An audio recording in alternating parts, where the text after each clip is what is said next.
Save, diba? Ongoing na po ang pagbabayad ko ng lupa sa silang.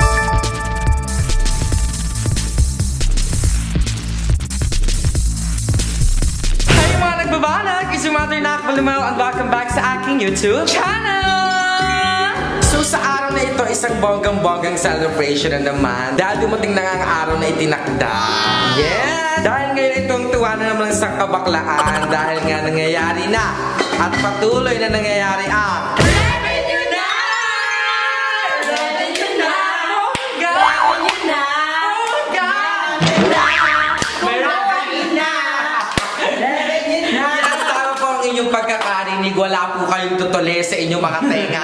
Ngayon ay Revenue Day na! Alam mo, every month lagi natin sinicelebrate yung Revenue Day. Kasi, kaya ako pinapakita sa vlog ko, nag-vlog ako about Revenue Day. Kasi sobrang blessed natin. Maraming blessing na dumarating sa atin. At saka pag Revenue na, ang saya. Di ba yung glow natin pag Revenue? Parang refreshing. Ay, ito si ano talaga. Nakakuha ka na ba ng sound nito? Hindi pa po, pero oh my gosh, I'm feeling blessed always. Yes. Si Bea, pag nakakuha ka na ba? Ako, di ako natulog. Pagsapit ng 3 AM kanina umaga, narinig ko may nagtitilian.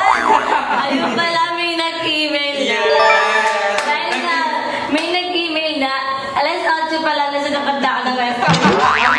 And, gusto kong ibalita sa inyo mga best, nakakuha na po ako. Kaya pala po yung glow ni Beba. Ang panto. Actually, itong Revenue Day, ito talaga yung mga isa na nilook forward namin monthly. Kasi di ba, hindi lang to dahil may pera na eh. Dahil ito yung times na makakapagbigay na ulit kami sa family namin. Tapos, parang magpe-paid off yung mga editing. Oo, yung mga pagkukwenta namin sa editing, yung pinaghirapan namin, yung content sa ginagawa namin. So, I'm sure every YouTubers dyan makaka-relate pag once na sumahod yung Revenue Day. Iba talaga yung feeling. Kasi parang, yes, may panggastos ka naman, may pang-support ka naman sa family mo. Yes! So, ngayon nga is Revenue Day and kami tatlo lang dito mga bakla na sa bahay kasi may kanya-kanyang lakad yung iba pumunta sa kanyang family muna, nag-abot ng mga budget. So, ngayon naiwan kami and ako, dumating na ang oras na Tiyak na. Nakuha na ako ng ako. Ayan, so, pagkuha ni Well ng kanyang revenue, 1 week po walang tawag dito. Actually, kaagapay namin kayo sa mga dumarating na araw na ito. Andyan kayo always. So maraming salamat sa inyong lahat. Mga Bex, mga Jai, mga Kaanggod, mga Kabebang, Seswang, lahat po ng mga supporters sa ating mga bakla. Kundi dahil sa inyo, hindi po kayo magkakaroon ng araw na nilook forward. Yes! May pera na ulit. So maraming salamat po sa inyo. Ayan, ikaw, Ella, kung nakuha mo yung revenue mo, ano ba yung gagawin mo sa revenue mo? Right answer! Napunto mo ang tanong, Beba. Ano ba gagawin mo? Dahil ito nga ang gagawin ko sa video na yan. Ang gagawin ko ay, syempre, kung di dahil naman sa inyo, hindi po kami kumikita ng ganito, hindi po kami nagkakaroon ng Revenue Day. Pero ikaluan mo, o para kang tanga! Parinig sa akin si Beba. Malapit na pala! Bukas na, kaya sa akin yung revenue talaga kayo maaga tayo nagpakuha. Maaga tayo mamamalengke. Papakita ko sa inyo kung paano kong minamanage ang aking revenue sa buwan-buwan na dumarating. Yes. Gusto ko rin syempre makita nyo kung paano ko siya hinahandle, kung paano ko siya minamanage kasi syempre may karapatan din naman kayo bilang kayo yung nagbibigay sa amin ng mga ganitong bagay, ng ganitong andahin. So, ipapakita ko sa inyo kung paano ko siyang nilalagay-lagay ng ganyan. Kung paano ko siya binabudget, kung paano ko siya ina-allocate kasi syempre isa yan sa mga tinatanong din. This will be also a tip sa mga aspiring YouTubers na syempre kapag gumikita na kayo sa YouTube, you have to be accountable, you have to be responsible sa paggastos ng pera nyo kasi katulad namin ngayon, ang dami namin pinag-iipunan, ang dami namin pinagkakagastusan. So gusto kong ipasilip sa inyo yung ilan lang naman sa mga ginagawa ko sa aking andashi. Andrew, ano bang quote for today? Ang quote for today is, baila mo, anda mo. Paano ka ba baila kung hindi mo naman anda? Wala kang anda. O may mo kasi kung ibibili mo yung hindi mo pera. Ngayon nga, pupunta na ako ng Western Union, ang pambansang lugar ng mga YouTubers. Happy Revenue Day. Pupunta na po ka naman sa Union at kukuha po ka ng Andahay and ipapakita po sa inyo ang routine ko ngayong araw na ito since nga Revenue Day. So girls, magkita-kita tayo mamaya sa Grand Finals. Yeah! Dahil ito ang sumo. Ingat marunak ba and be aware. Bye-bye!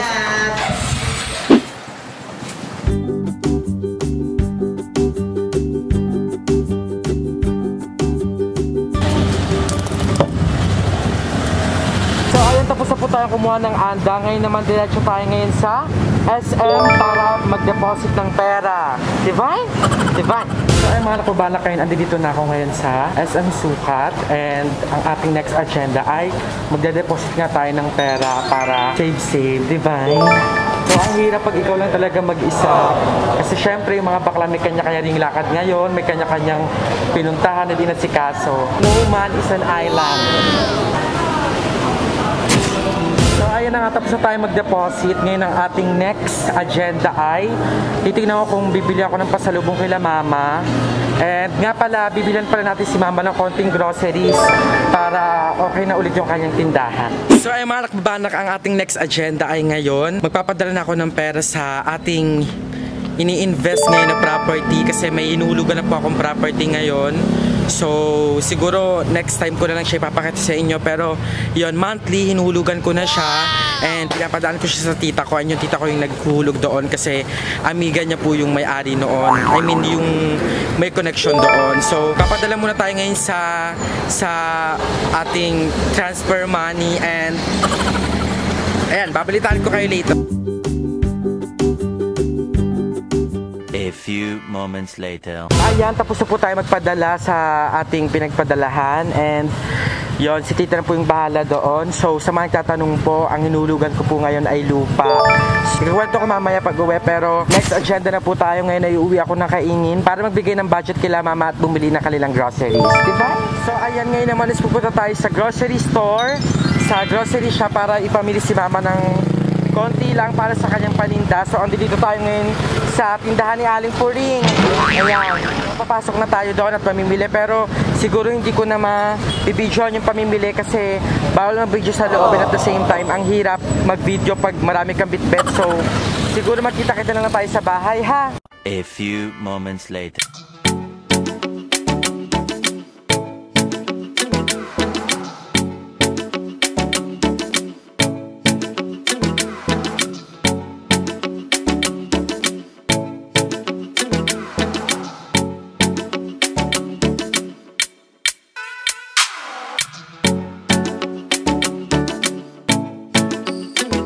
Anong masasabi mo? Kompleto na naman yung tindahan, dahil mo na naman mga paninda. Siyempre, tuwing alam mo na, tuwing ano mo, Yeah! pamimili mo ko. Salamat.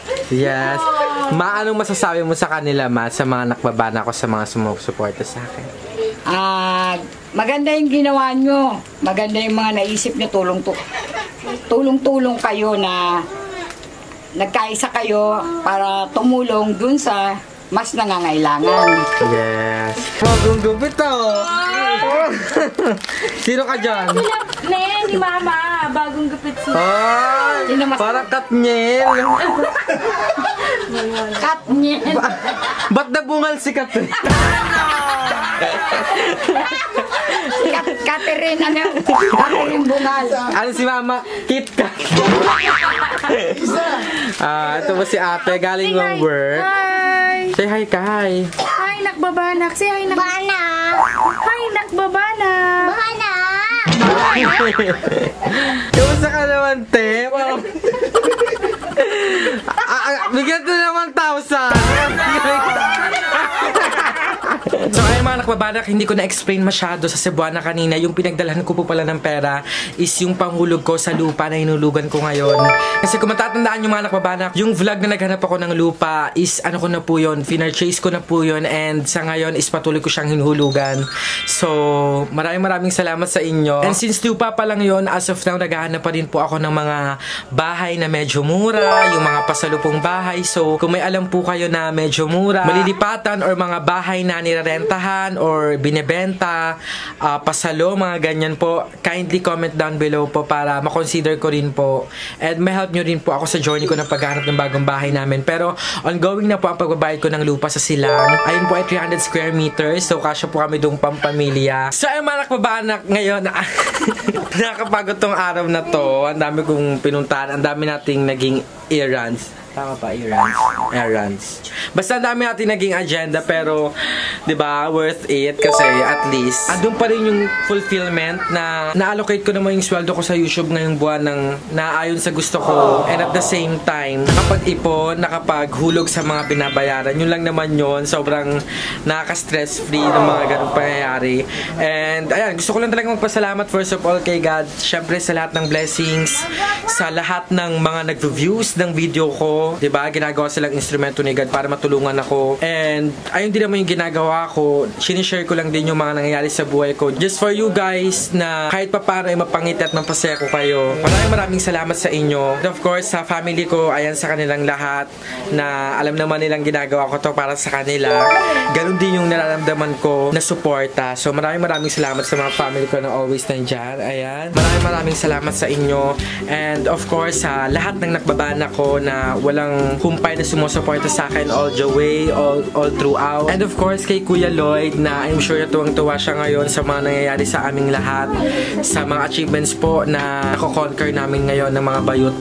Alam ko happy si Kuya Lloyd dyan. And alam ko na ginagabayan niya kami sa pang-araw-araw namin na paglaban. Kung natawa kayo sa video ito, don't forget to like and share this video. And syempre mag-subscribe na kayo sa aking channel, Lumel Huwet, at sa iba pang channel ng mga bayot. And of course, sa aming group channel na BNT Production. Again, it's your mother na akbalimula lagi nagpapaalala ng paghanap natin ang relihiyon ng pambabanag. It's your mother na akbalimula. Signing off. Bye!